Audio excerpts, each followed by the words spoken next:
Hi guys, this is Dr. Clark with Babies After 35. I am being joined with breast radiologist Dr. Anjali Malik here pretty soon. So we are going to, oh, there she is. Let me add her in. Oh.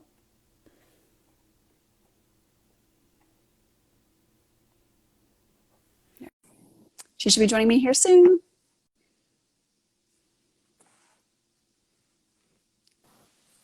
Hi. Hello. Happy Good morning. Sunday. Good afternoon. Yeah, happy I Sunday to know. you. I was just telling everybody that this is Dr. Anjali Malik, and what is your Instagram handle? At Anjali Malik, MD. Okay. And you are a breast radiologist. Yes, I'm a breast radiologist in Washington, D.C. Oh, you're in Washington, D.C. Woo! I'm planning on making a trip in January, so Big just weekend. letting Big you know. Yeah. weekend. Okay, so basically, just to get right into it, there's a lot of things I wanted to discuss. We're going to first discuss just breast cancer screening. I have a whole list here. And then it won't be too crazy. And then some risk factors. And then I want to start asking you some questions about what happens with breast tissue in pregnancy and lactation, and specific questions regarding what imaging can be done in pregnancy and lactation, what are some of the more common breast masses, and then finally, if someone's a high risk for breast cancer and they're pregnant and or lactating, how long can we put off getting the screening? So let's start off right there off the top. So you're a breast radiologist. So just tell everybody, what does a breast radiologist do? So I detect and diagnose breast cancer using imaging. So that means mammograms, ultrasounds, MRIs. So we do breast cancer screening, of course, but we also are doing breast cancer detection in women who might have symptoms, high risk screening, like you mentioned, and then we're diagnosing it through biopsies. So those are minimally invasive ways for us to sample tissue to see if there is cancer or something benign, something atypical that needs to be managed. And so we use, again, same mammogram, ultrasound, and MRI. Okay. And you said you're in Washington, D.C., correct? I am. So we practice in Maryland, D.C., and Virginia. Okay. And then if they wanted to come see you, where could they see you at? Washington Radiology. So we have 7 practices across the DMV. Okay, perfect. So just to get that out of the way. Now, we'll just talk about first breast cancer screening. Now, the American College of Obstetricians and Gynecologists, which is ACOG, which is kind of our governing body for obstetrics, the U.S. Preventative Services Task Force, the American Cancer Society, and the National Comprehensive Cancer Network. Those are kind of the 4 main governing bodies that have kind of variations in what recommended breast cancer screening is. Sure. When we're talking about pregnancy and lactation, is there a specific specific organization that you think is better to follow? So I'm a radiologist, so I follow the American College of Radiology and Society of Breast Imaging guidelines.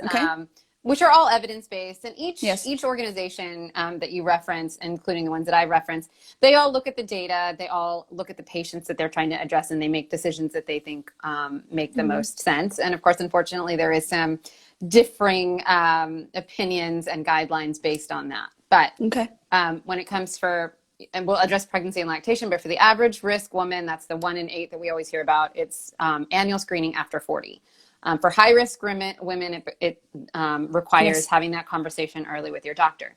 And in pregnancy and lactation, previously we weren't always talking about pregnancy and lactation when it came to breast cancer screening because, in the good old days, we were having children younger. But of course, we know that's, most often, in fact, women are having babies after 35, as you're named. And so these conversations are becoming more important. So there aren't any strict guidelines because, again, we are usually it's a situational situation where the woman might be having a symptom, or if there is the high risk, family history that we're dealing with. And so it becomes a conversation. Yeah, so I guess basically to summarize it, for the average risk woman for breast cancer, we're recommending breast cancer screening in the form of mammography typically after age 40. And that can be done every year or every other year, depending. And that's going to be determined by your breast radiologist and breast surgeon or obstetrician and gynecologist, OBGYN. So where that comes more important is, like you said, women are delaying childbearing. So if you're approaching age 40 and you're trying to conceive, make sure that's on your list of things to do. Exactly. Because I hear all the time, especially women after age 40, and we'll get to the high risk part, but just as average risk, I'm pregnant and then I want to breastfeed. Now I'm going to be maybe 2 years in without any screening. So think about that first before you even try to conceive, so you can put that in your list of things to do, and as for your plan as to what you're going to do during pregnancy and lactation if you're over age 40. Now, with high risk, that is still an even more important consideration, because you don't want to delay the recommended screening for whatever makes you high risk for too long. So make that in your plan. We think about taking prenatal vitamins. We think about doing all the things to prepare our bodies for pregnancy. We got to think about the breast cancer screening too. Absolutely. And the reason I want to have this conversation is most of the cases of breast cancer I've seen in pregnant women was just actually more under the age of 40. They've gone long periods of time without screening. They knew they had a mass in pregnancy, but assumed nothing would be done and didn't really tell anybody. And I want to just say this right now: you should always tell somebody if you have a mass. So it's very important to have this conversation, because we think about pregnant women, we're worried about our babies and exposure and not exposing. I'll just address this later. You can't address it later. You have to address it now, even in pregnancy and lactation. Okay, so if you are a high-risk woman for breast cancer or an average-risk woman for breast cancer, put that in your list of things to do for planning, and talk to your OBGYN, especially if you're high risk, about what we're going to do for screening. Absolutely. Would you agree? Yes. Yeah. Okay. Now let's talk about some of the risk factors. What are some of the biggest risk factors, not specific to pregnancy, but just in general for breast cancer? So our top 2 risk factors are being a female and aging. Those do not change for anyone. So even if you, were to, for example, transgender, women and men are both at risk. If you've had estrogen in your body at any point in time, you are at risk for the development of breast cancer. So those are your top 2. So you're already kind of, working against the odds. And so we look at what are the other non-modifiable and modifiable risk factors. So non-modifiable all tend to work along the hormones exposure, as well as race and ethnicity. So early menarche. So if you started very young, late menopause, not having babies, or having babies after 30. And that's just biology. It's no judgment. It's just the fact that hormones are hormones, and they do what they do. And that's what we're working with when it comes to breast cancer. Early chest radiation, or any chest radiation, will put you at higher risk. And I don't mean an X-ray or a CT. I mean like actual treatment for lymphoma or for thyroid cancer. That's going to place you at risk. And then Black women and Ashkenazi Jewish women are at higher risk. They're not just at higher risk for the development of breast cancer. They are at higher risk for BRCA mutations. And we know that Black women often present with more aggressive disease at more advanced stages. Right. So those are some of your non-modifiables. Okay, and then talk about, obviously a family history, you mentioned before. We hear a lot that women with dense breasts are at increased risk for breast cancer. What does dense breast mean? I hear this all the time. Women are being told they have dense breasts. They don't really understand what it means, but I have dense breast. What does that mean? So breast density is not like my eyes are blue or brown. It is a proportion of the amount of tissue to fat inside the breast. So everyone has some form of density. It's just some are denser than others. So some women are going to be entirely fat. Some women are going to be entirely tissue.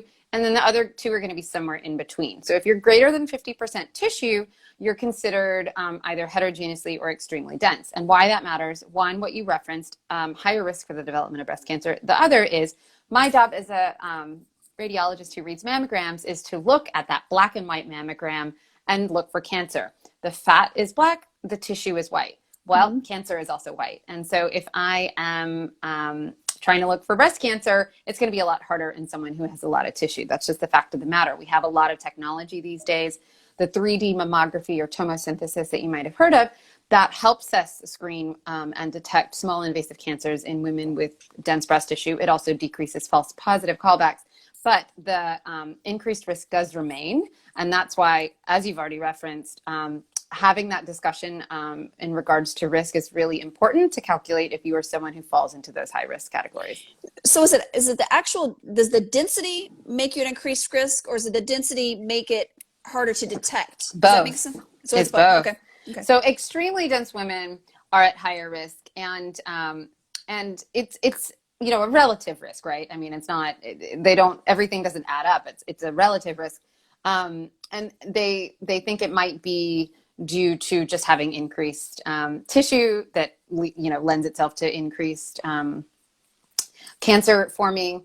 Some of it could be just overall amount of hormone influence that your breasts have. Yeah. So. Yeah. Okay. So now that we got that, that's a great explanation, because hopefully women that have been told that can understand a little bit better, but also ask more questions and ask if that does put them in increased risk, and if they need to start screening earlier or do other things if they're being told that. Okay. So let's go into the physiological changes of breast tissue. We all know that women's breasts change with pregnancy and lactation, obviously, but that's mostly hormonal mediated, right? Yes. Yeah, so you're going to get, I think it's going to be obviously increase in size and also the water content. So is there something specific about the changes that occur normally and naturally and physiologically in pregnancy that makes it harder to detect breast cancer in pregnant women? Well, I mean, there is going to be that increased density. It's not the exact same kind of density as what we were just discussing, but it is still a change from the normal feel of a breast. And so both for you clinically, and for me, on a mammogram, it's going to be harder. So we don't do mammograms on women who are pregnant, not because it's not safe. It actually has been proven to be safe. The amount of radiation that the fetus would be exposed to is within, it's minimal and acceptable range, especially if the woman's wearing one of the drapes, the lead shields. But it's for most radiology facilities around the country, if not world, would not be performing a screening mammogram on your average pregnant woman. For lactating, also, it's just the breasts are so engorged with milk. It actually does, frankly, it looks white on the mammogram. Yeah, on mammogram. Okay. And so it makes it that much harder to detect. Makes it harder. Yeah, and so breast tissue, obviously we won't get into all that, but the breasts do change after pregnancy, but definitely after breastfeeding. Right. So, but typically they go back to normal, what the tissue might normally look like, even though the shape or the size might be different. But as far as the tissue, it's usually within 3 months of stopping breastfeeding, right? Yes. So in that 3 to 6 months, and of course everyone's different when it comes to how the baby weaned and which side the baby preferred, and et cetera. But typically in that 3 to 6 month range is when we see resolution of those lactational changes. Okay, so let's talk about, if a woman is pregnant and she feels a new lump when she is, let's talk about pregnant. What is the first things that she should do? Great question. So to back up, for a non-pregnant woman, we would say monthly mid-cycle exams, meaning day 1 of bleeding to day before bleeding, halfway in between. So of course, a pregnant woman's not going to have a mid-cycle because they don't have cycles. So at that point, you just pick the regular date to be doing an exam. I never recommend for anyone for that, the second you feel something to call your doctor, because our breasts change day to day. Everything in our body changes day to day. So I always recommend at least giving it a week or two to see if things are changing. Now, if something is getting significantly bigger, of course, call your doctor. But if it's just the first time you've noticed it, I recommend watching and waiting, because sometimes, as we've already discussed, with these hormonal changes of pregnancy or just being an average female, you're going to have changes inside the breast. But as we've already referenced, breast cancer can happen in pregnant women. Yes. Even though a lump in a premenopausal woman is most likely to be normal tissue, to be a cyst, to be a benign mass, cancer is still on the table until it's been excluded. And so it's important to talk to your doctor. Yeah, so I agree. The first moment you feel something, it's not that you have to get in right away. Give it a week or two, see if it's still there. Check it at different points in time to see if it changes or, it goes away. And if it's still there, yes, you need to let your doctor know. But the key thing is to not tell your doctor. Right. You need to let them know that something's there so something can be done. And there are ways that we can image. If there is a specific mass and it's definitely felt, there are things that we can do to assess it. The good thing is that most masses that are picked up in pregnancy are not going to be cancer. They're usually going to be something else. So the odds are in your favor. But it's going to be even more important if you do like have the family history or have a genetic mutation or anything like that, that you actually pay really good attention to your breast when you're pregnant. Exactly. And because it's because of all those excess hormones. So yes, they just cause changes to the breast. Yeah. So just don't delay. It's important. Exactly. Most of the reason, like I said at the top, the breast cancer cases I've seen in pregnancy have been because they didn't really tell anybody, or they just didn't, they wanted to wait, and you don't want to wait. Okay, so you already touched on that. We're going to talk about some of the more typical types of breast metastases in pregnancy. Let's first talk about breast cancer, even though it's not the most common thing that it's going to be in pregnancy. Well, some of the stats I had here, and I wrote them down. There is pregnancy that we should know.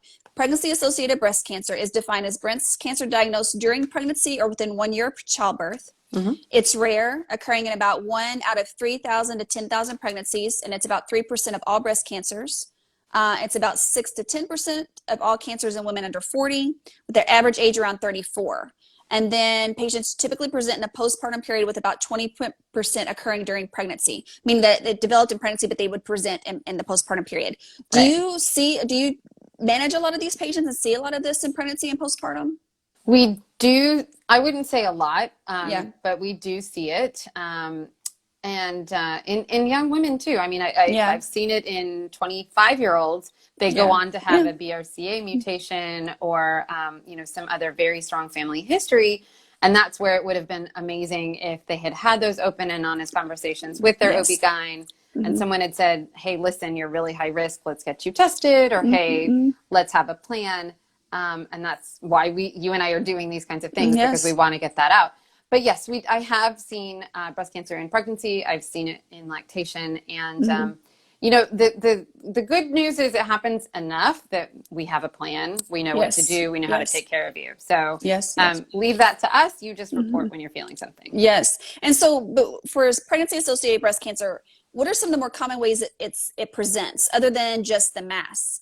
Lymphadenopathy, and we could discuss what that means. So if you feel a mass and you're pregnant, you could check your lymph nodes, which would be like underneath. Yeah, exactly. So under the arm. So and just the average breast exam, it's not just right here near the nipple. It extends from the underarm to the center of the chest, the sternum, the breastbone, and from the collarbone down to below the breast. And so any of that is fair game for there to be breast tissue. Right. And in fact, many women, I'm sure a lot of your patients, will feel both sides of their underarms kind of swelling when they're pregnant. And that's because we actually do have breast tissue there. Yes. Yeah, we do. Yeah.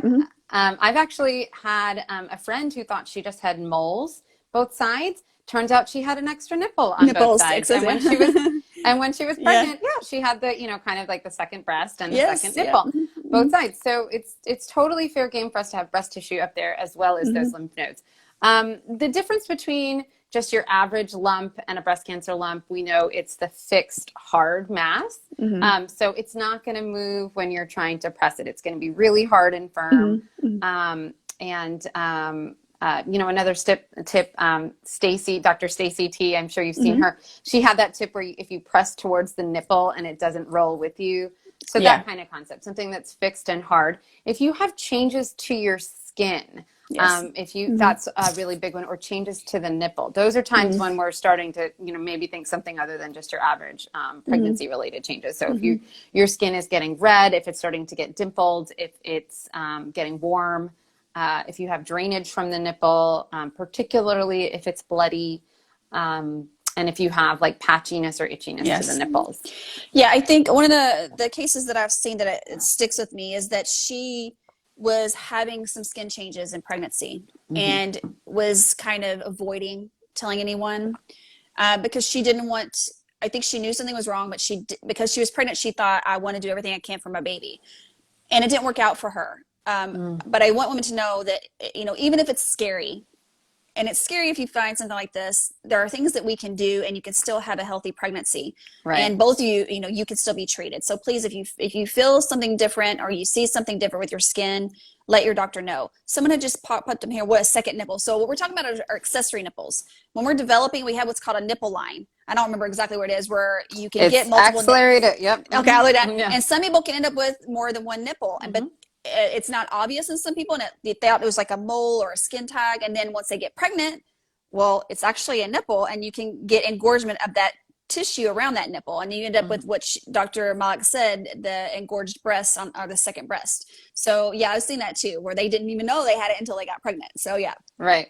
It's pretty interesting. There's another question about possible eczema. So when we're talking about skin changes that are related to breast cancer, of course, the breast has normal skin on it, right? So not everything that happens from here to here is breast cancer.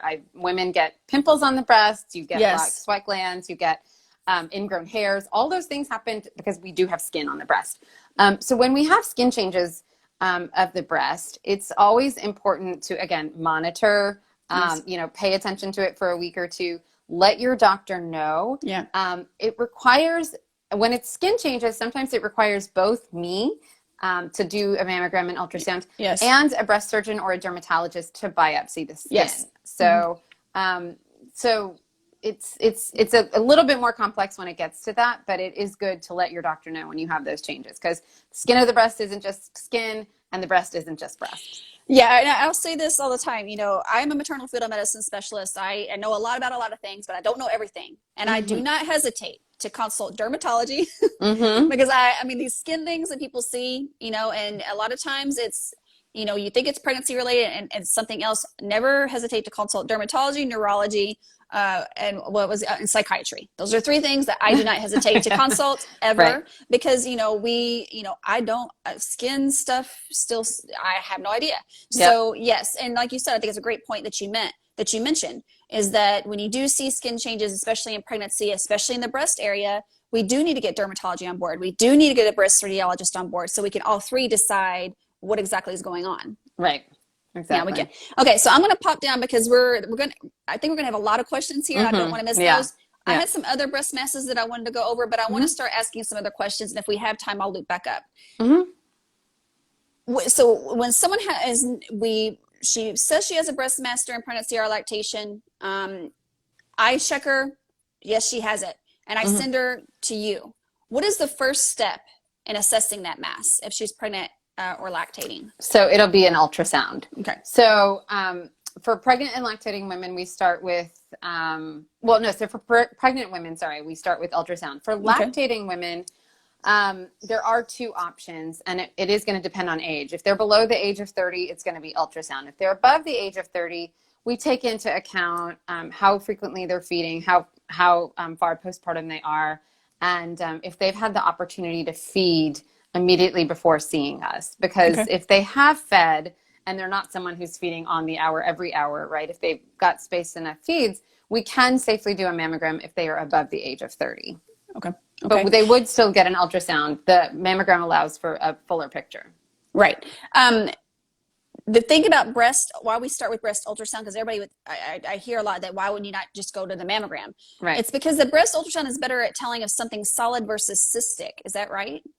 It is. Fluid filled. Okay. So the reason that we start with ultrasound in women who are below the age of 30 or who are pregnant is because risk versus benefit. So, but we start with mammogram in everyone else because it is the fuller picture of both breasts as opposed to just the one focal area, and also because we can't see calcium deposits on an ultrasound. So kind of what you referenced is that a lot of women will say, well, if I'm just going to get the ultrasound anyway, why do I need the mammogram? And it's because the mammogram shows everything that's going on, and then the ultrasound allows us to direct based on that. Gotcha. Okay. All right. So I've read that there are differences in the breast ultrasound when you're looking at it when someone's pregnant versus lactating. What are those main differences in the ultrasound? The amount of engorgement within the duct. We'll see larger ducts. So we start seeing the ducts enlarge in the milk ducts enlarge in pregnancy later term, and then they start filling with milk and become quite dense and engorged. Right. And then, this can even happen right before you deliver it into the third trimester too. It doesn't just happen after pregnancy. So you had to take everything into consideration as far as when you decide what to do. So speaking of that, when would you determine if a mammogram is needed in a pregnant and or lactating woman? In a pregnant woman, typically after a biopsy is if a biopsy went on to show something that was malignant or atypical, then the discussion for whether a mammogram was needed would happen.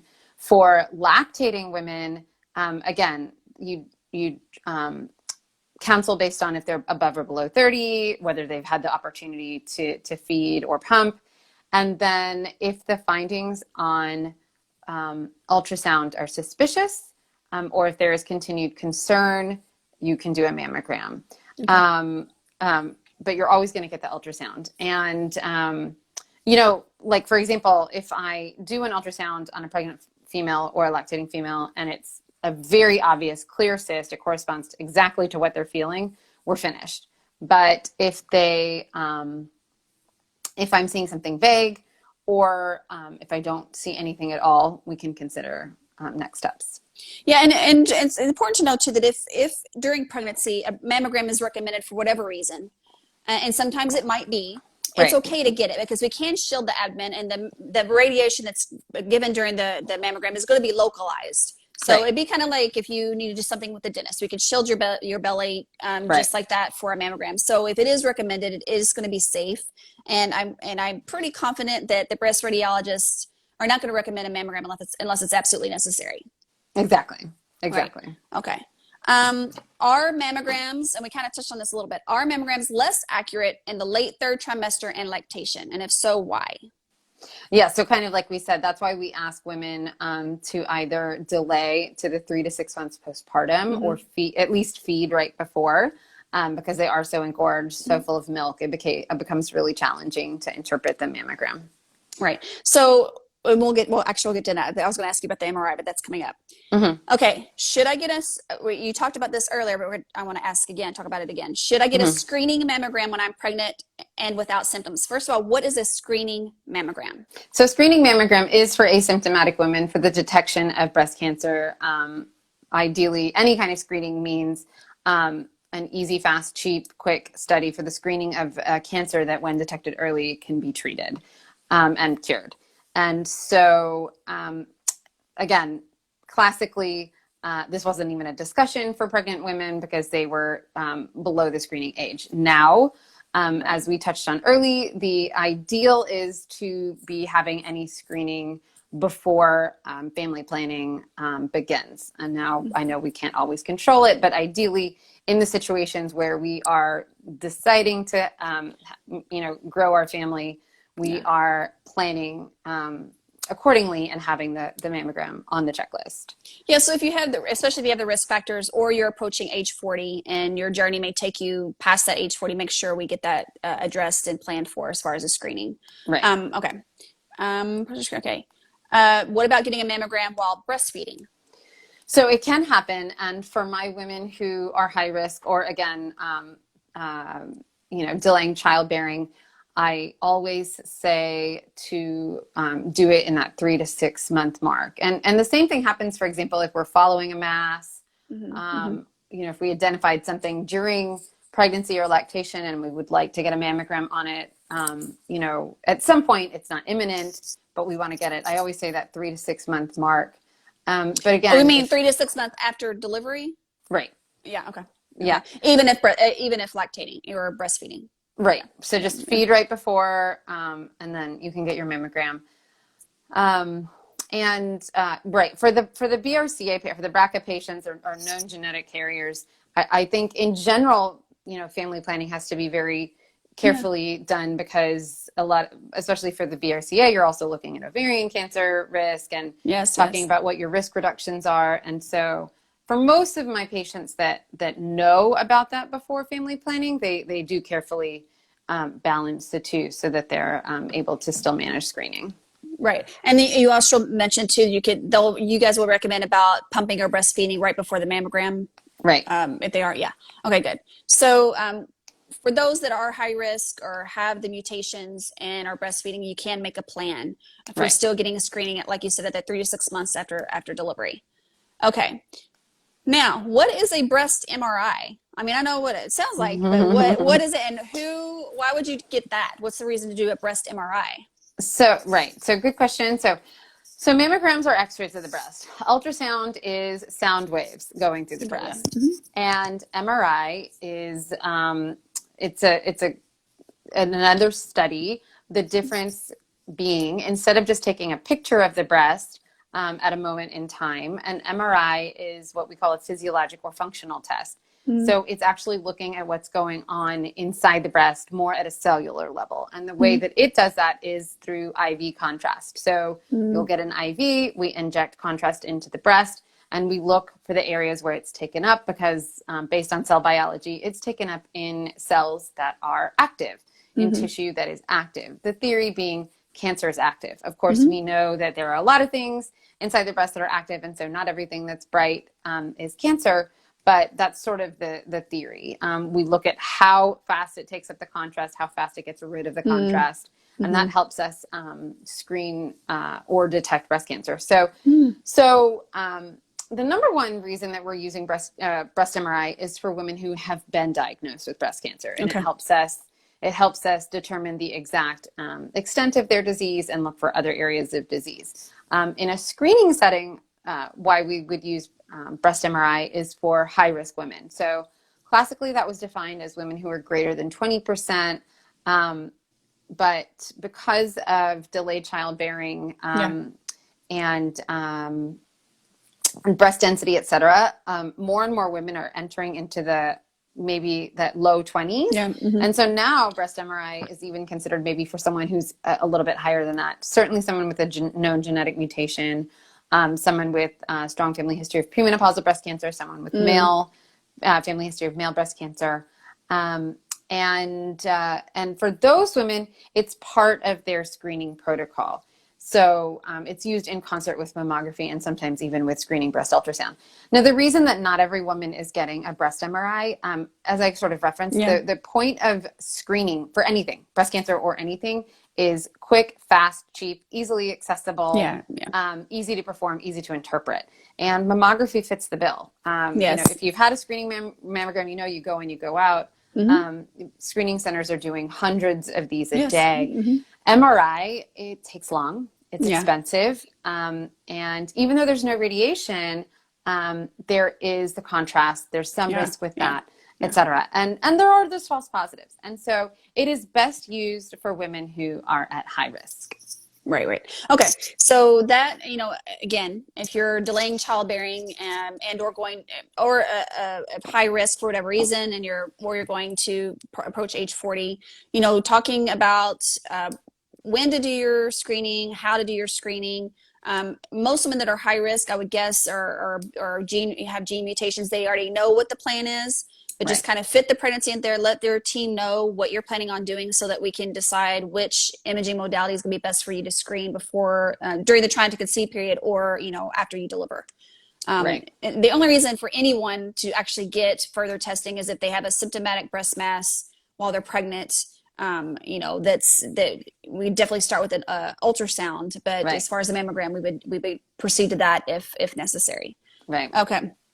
Now, breast biopsy. In the event that a breast biopsy is needed in pregnancy and or lactation, can it be done, and is it safe to do, especially in pregnancy? Is it safe to do? It can be done. So the ultrasound guided biopsy is the more common one, obviously, since we've been using ultrasound. Sorry, the sun is the sun is changing its direction. Because we're finding things on ultrasound, we're using the ultrasound to guide the needle for the biopsy. And so there's no radiation with that. So, you know, it's safe because of that. Lidocaine is the numbing agent that's typically injected into the skin and the breast for the performance of the biopsy. And that is safe during pregnancy. There are a couple different options to Novocaine that can also be used.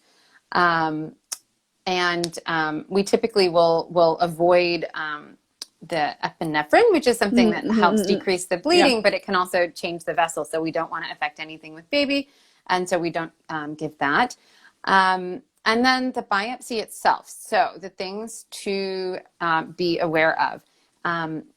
There is because we were talking about like the milk ducts get engorged, they get full of milk. There's a concept called a milk duct fistula. A fistula is any abnormal connection between two surfaces. And when a needle goes through the breast, there is a chance that the path that it creates could form an abnormal connection between the milk duct and the skin, and you could have milk leaking from that.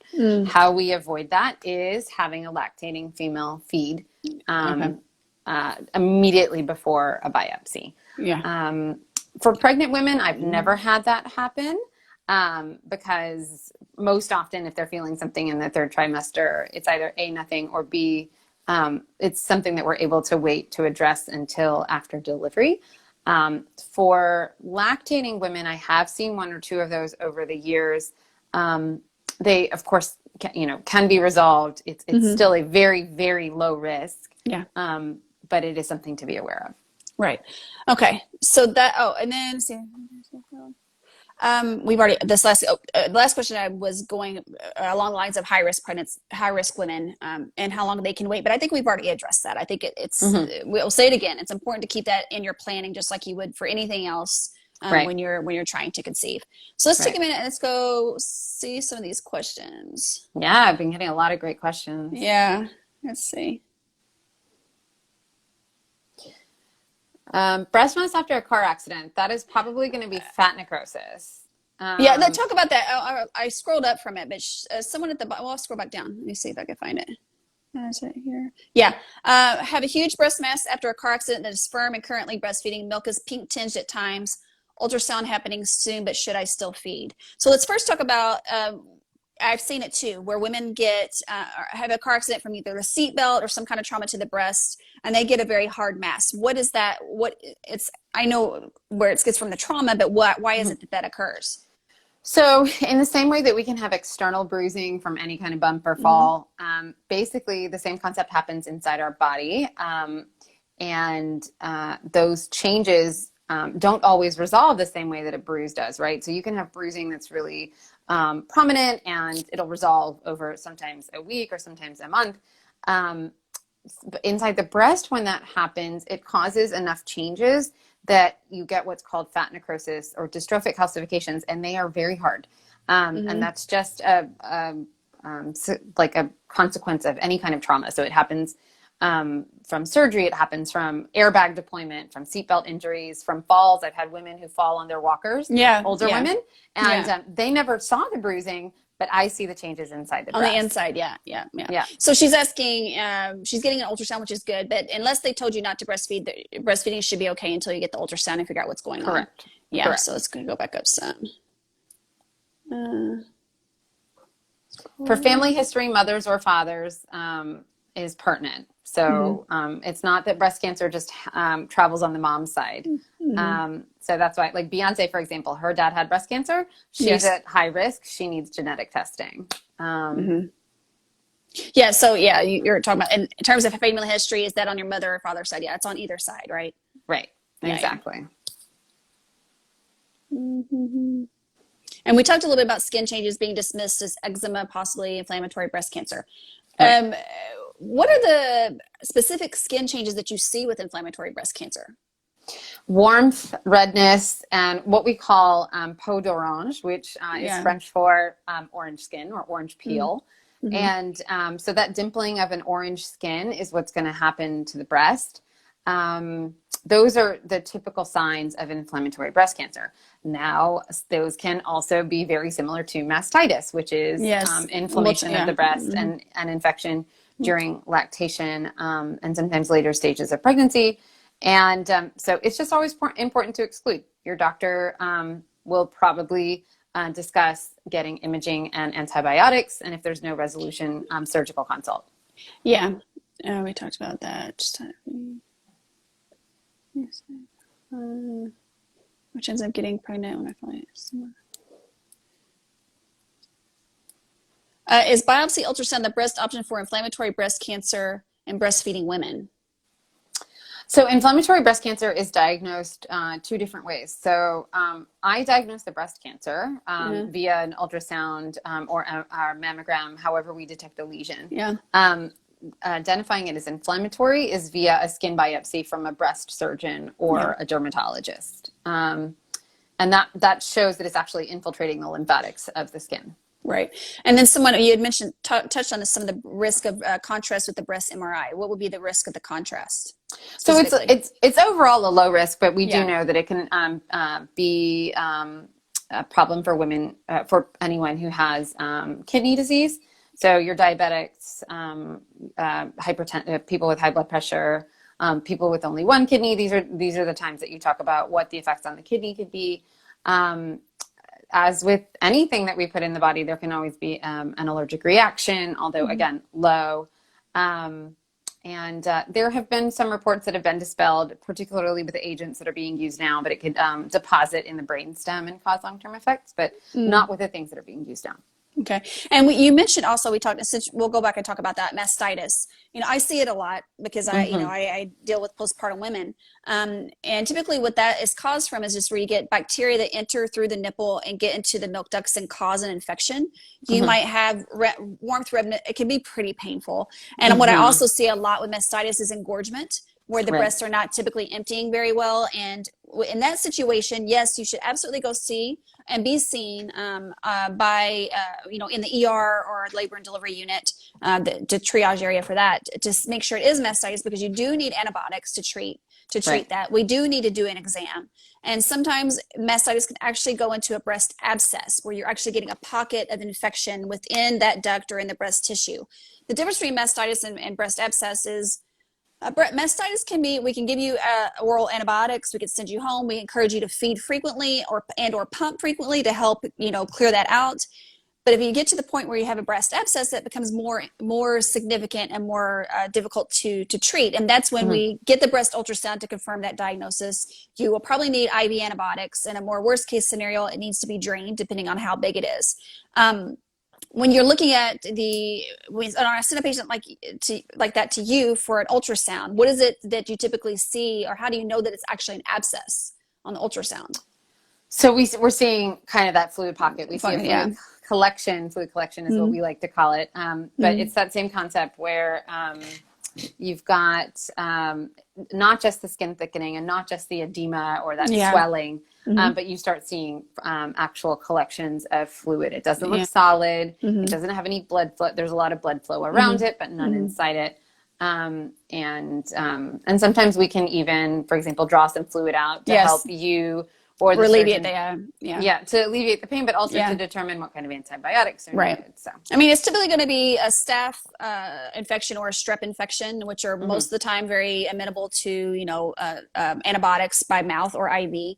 But yeah, it's good for us to get, if we have a breast abscess in a woman, to know exactly what the bacteria is, to make sure that we treat it the right way.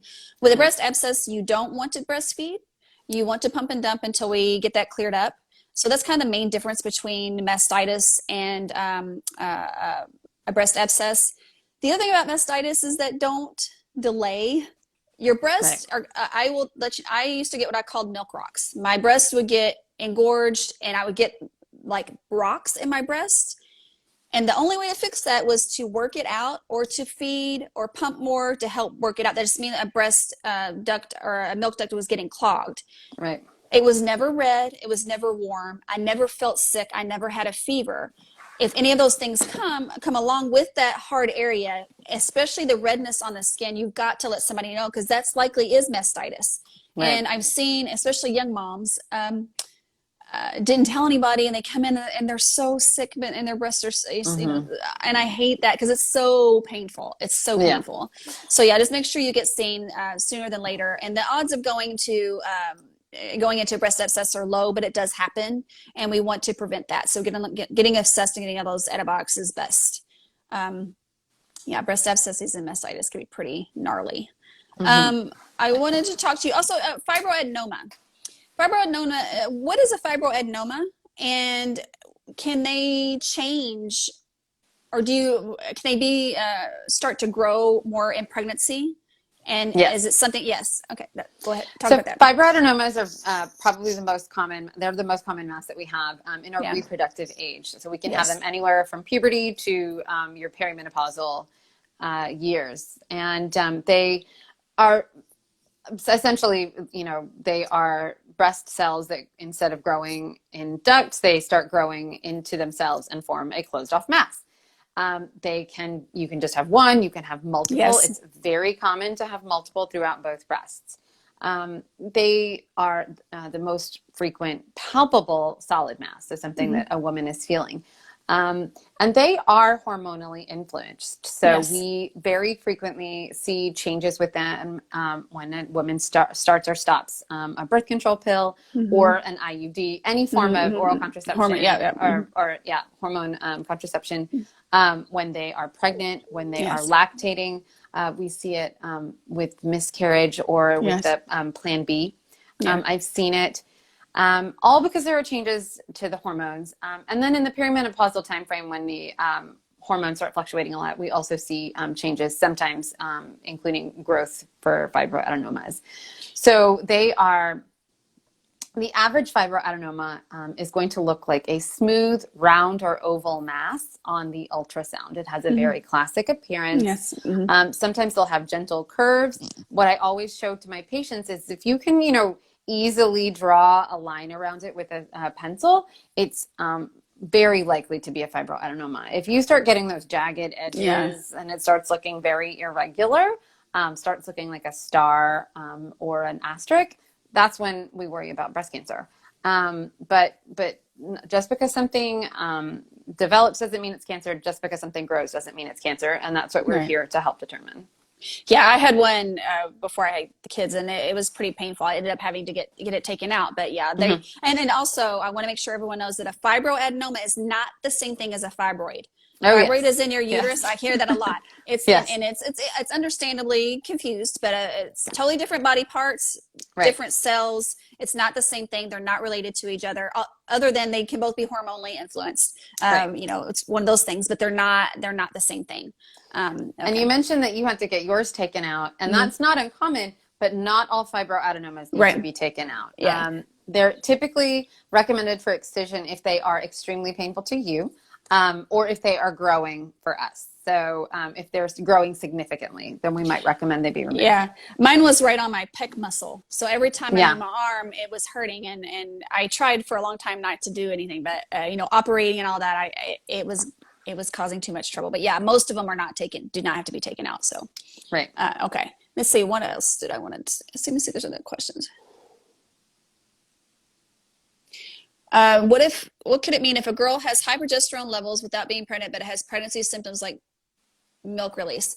So the easy answer to that is if you are not pregnant and you are producing milk from your breast, you need to be checked out and see an OB/GYN or an endocrinologist. There's other things they need to check. We can't just assume it's because of high progesterone levels. So you do need to go see an OB/GYN or an endocrinologist to be checked about why you're lactating if you're not pregnant. So that's the most important thing to know about that.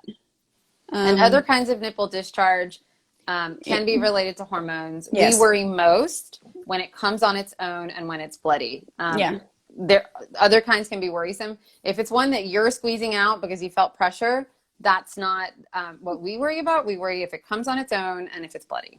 What do you mean if you're squeezing out? So some women just will squeeze their nipples, or like sometimes during intercourse. Oh, gotcha. And something will come out. And I can understand how that might be troubling or disconcerting, but that we worry more when it comes out on its own. So if you're not doing anything to your breast, you're not stimulating your breast, and you're having any kind of discharge from the nipple, and you're definitely not pregnant, especially if it's blood tinged. Obviously, you still need to be checked out on that. Great distinction there. Okay, what else did I want to ask you? I think that's pretty much all I had for you. We covered a lot of ground here. Is there anything else that you can think of that pregnant and lactating women might want to know that I didn't ask you?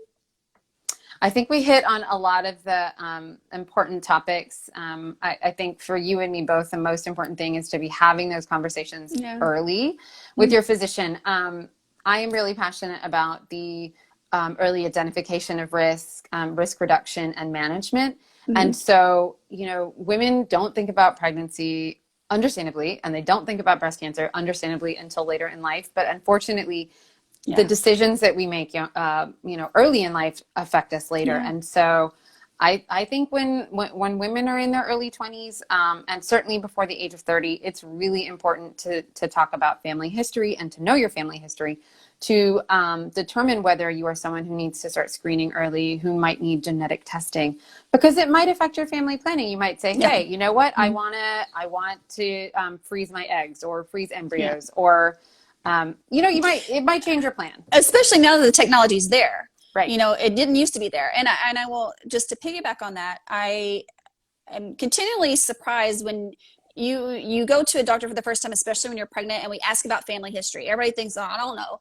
You should know. There's a reason why we ask about those things. And especially in reproductive age women, when you go for your well woman exam, we want to know your family history. So if you found out that your sister, an aunt, your mom had breast cancer, that does affect you. And you need to let your doctor know, because for the reasons Dr. Malik just said, so that you can get tested if you need to get tested, especially if those cancers were premenopausal, and that can change things for you, and your family planning and your screening. So knowing your family history is very important. While we're on the family history part, other than obvious of breast cancer, which is what we're talking about, what other cancers would also affect the risk of breast cancer? Ovarian, colon, pancreatic, prostate, thyroid, and melanoma. So not all of those always mean high breast cancer risk. And that's what you and I and genetic counselors are here for.